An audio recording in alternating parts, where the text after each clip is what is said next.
Acts 12 Good News Translation Bible text and audio. 1. About this time, King Herod began to persecute some members of the church. 2. He had James, the brother of John, put to death by the sword. 3. When he saw that this pleased the Jews, he went ahead and had Peter arrested. This happened during the time of the festival of unleavened bread. 4. After his arrest, Peter was put in jail, where he was handed over to be guarded by 4 groups of 4 soldiers each. Herod planned to put him on trial in public after Passover.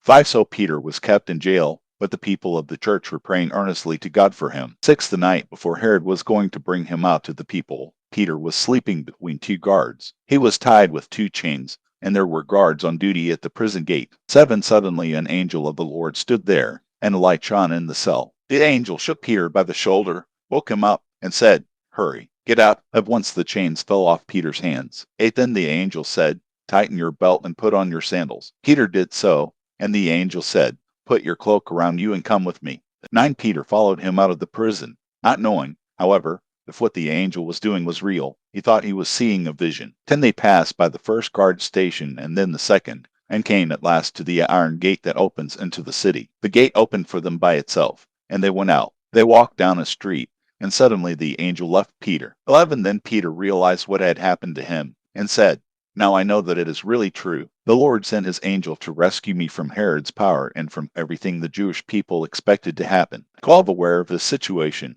he went to the home of Mary, the mother of John Mark, where many people had gathered and were praying. 13. Peter knocked at the outside door, and a servant named Rhoda came to answer it. 14. She recognized Peter's voice and was so happy that she ran back in without opening the door and announced that Peter was standing outside. 15. "You are crazy," they told her, but she insisted that it was true. So they answered, "It is his angel." 16. Meanwhile, Peter kept on knocking.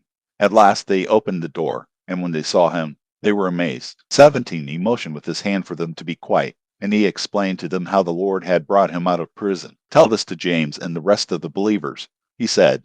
Then he left and went somewhere else. 18. When morning came, there was a tremendous confusion among the guards what had happened to Peter. 19. Herod gave orders to search for him, but they could not find him. So he had the guards questioned and ordered them put to death. After this, Herod left Judea and spent some time in Caesarea. 20. Herod was very angry with the people of Tyre and Sidon, so they went in a group to see him. First, they convinced Blastus, the man in charge of the palace, that he should help them. Then they went to Herod and asked him for peace, because their country got its food supplies from the king's country. 21. On a chosen day, Herod put on his royal robes, sat on his throne, and made a speech to the people. 22. It isn't a man speaking, but a God, they shouted. 23. At once the angel of the Lord struck Herod down, because he did not give honor to God. He was eaten by worms and died. 24. Meanwhile, the word of God continued to spread and grow. 25. Barnabas and Saul finished their mission and returned from Jerusalem, taking John Mark with them.